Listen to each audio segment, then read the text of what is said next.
Hey, what's going on, guys? Sacktown Pete back at it again. The Sacramento Kings 4-game win streak is over tonight. They lost in South Beach to the Miami Heat. Final score from South Beach, 115 to 106. Let's talk about it because there's a couple of things I want to get off my chest. But first, let's start off with the numbers with the starting five. Sabonis in 38 minutes, he had 19 points, 17 rebounds, 13 assists. Just amazing, amazing numbers, man. I mean, the other night, 26 rebounds. How do you follow up with that? You have 17 rebounds tonight. It sucks that it was in a losing effort, but Domantas Sabonis is a monster, a machine, man. Harrison Barnes in 37 minutes, he had 9 points, 5 rebounds, 1 assist. Keegan Murray was fantastic tonight. Keegan Murray was the best player for the Sacramento Kings tonight, man. 38 minutes, he had 33 points, 5 rebounds, 2 assists. 7-11 from downtown, 12-18 overall from the field. Kevin Huerter, 39 minutes, he had 14 points, 4 assists, 1 steal, 3 rebounds. And De'Aaron Fox was not so good tonight.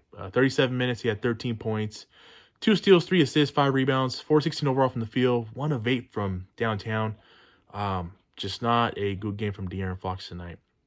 Let's take a look at the bench. Trey Lyles in 18 minutes, he had 5 points, 1 steal, 2 assists, 4 rebounds. Kessler Edwards in 1 minute, he had 0 points. JaVale McGee had in 6 minutes, he had 4 points, 4 boards, 0 assists. Davion Mitchell in 12 minutes tonight, he had 3 points, 1 board, 1 assist. And Malik Monk in 14 minutes, he had 6 points. He was 3 of 8 overall from the field, 0 of 4 from downtown. Alex Len, Chris Duarte, Kobe Jones, and Keon Ellis did not play. That was Mike Brown's rotation tonight. Overall from the field, we shot 44%, 12-40 from downtown. That's 30% there. That's not a good number to be at. And the free throw shooting was not good. 12 of 18, 66% right there. A couple of things that stood out to me for tonight's game. The zone defense that Miami Heat played, give Spoelstra credit. It worked for them, especially in the second half and the fourth quarter.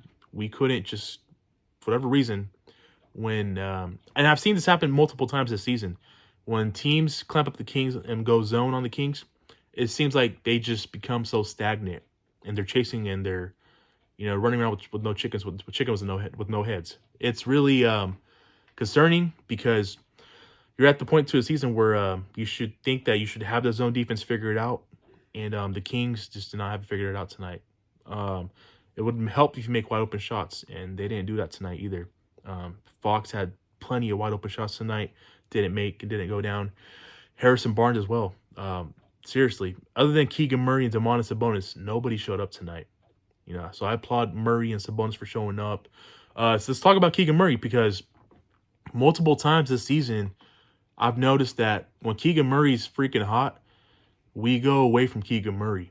We got to find a better job. We got to do a better job of having Keegan Murray more involved in the offense, man, especially when he's cooking. He had 21 of his 33 points all in the first half. We got to get him going coming out in the second half. He's too good of an offensive player to not get many touches and to not have plays called for. Mike Brown's got to do a better job of getting him involved and keeping his ass involved on the offensive end, because when he's hot, when he's cooking, you continue to feed him. You continue to run plays for him. I felt like we've gone away from that, especially tonight as well in the second half. And multiple times we've done that to Keegan Murray this season. They got to figure that out. He's too damn talented on the offensive end for not having his number called and getting the ball in his hands, especially when he's cooking, and especially tonight when nobody else is playing good besides Sabonis and himself. Continue to feed Keegan Murray is what I'm saying, guys. Overall from the field, overall for the record now, we're 27-19. Listen, you've played your 4th game on the road. You're 3-1 on this road trip. The next 3 games are going to be brutal. You have a back-to-back coming up, starting Friday in Indiana against Halliburton and the Pacers. Then you go to Chicago to play the Bulls. You have a 3 games and 4-night stretch. This is the hardest stretch probably of the season for the Sacramento Kings, because the long 7-game road trip, but the later part of this road trip, you're playing 3 games and 4 nights. I don't want to make any excuses for this team. This team's got to finish with a 500 road trip. Sub 500 is not going to be good enough for me personally. Indiana game's going to be pretty damn tough on Friday, because they do have a very good basketball team.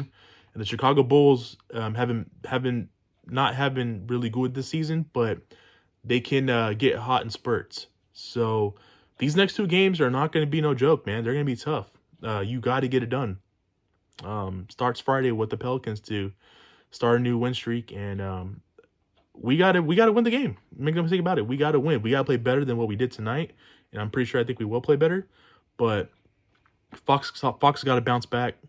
Sabonis is a bonus, and Keegan Murray continues to continue to keep Keegan Murray heavily involved in the offensive end is what I'm saying, man. He's too good of an offensive player to go away from. So with that being said, I want to hear from you guys. Let me know your guys' thoughts in the comment section below. All-Star voting is for the reserves is tomorrow. It will be announced tomorrow afternoon. I think that Domantas Sabonis should be a lock. I think it will be a highway robbery if Domantas Sabonis does not get his 4th All-Star nod, his 2nd All-Star nod with the Kings. But I feel pretty confident. I think he will be a lock, and he should get his 4th All-Star nod with the Kings. You know, I can't really say that about De'Aaron Fox, just because how he's dropped off since the new year. But don't get me wrong, it's not because I don't want him in there, but other guards in the Western Conference have played better than De'Aaron Fox starting in January. So earlier this year, there's been multiple guards that have been playing better than him, and as of lately. But this is no knock on him. This is a season. You go through it. I'm hoping that he gets the All-Star nod. If he doesn't, it's not the end of the world. And I'm pretty sure that he doesn't care, because he has come out publicly and said last season that he doesn't care about making the All-Star game or playing the All-Star game. So with that being said, rooting for our Kings, both of our Kings to be elected to the All-Star game. If I had to choose one, I'd probably say Domantas Sabonis. He deserves it. Just a standout, stellar performance, night in, night out, and he's brought it. He's probably been the only Sacramento King that has showed up every night this season. Everybody's been, on when they need to be on, and they've been off. But Domantas Sabonis has been consistent, brings it every night, and he fully deserves an All-Star selection. And hopefully he gets it done, man. Hopefully they get him his All-Star nod tomorrow. So with that being said, that's going to do it for tonight's video. I really do appreciate you guys tuning in. I'm looking forward to seeing how this team plays on Friday in Indiana against the Pacers. I will see you guys then. You guys take care. God bless. Keep pushing forward. I'll see you guys then. Peace.